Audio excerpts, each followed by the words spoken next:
for peace helped avert a more threatening war in South Asia.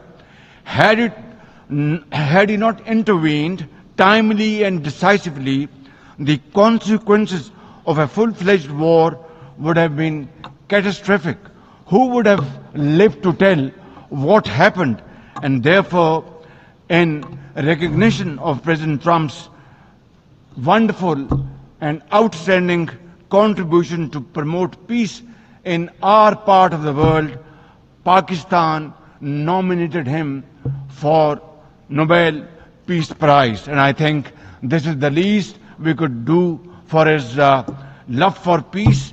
And I think truly he's a man of peace. Ladies and gentlemen, we're also grateful to our friends and partners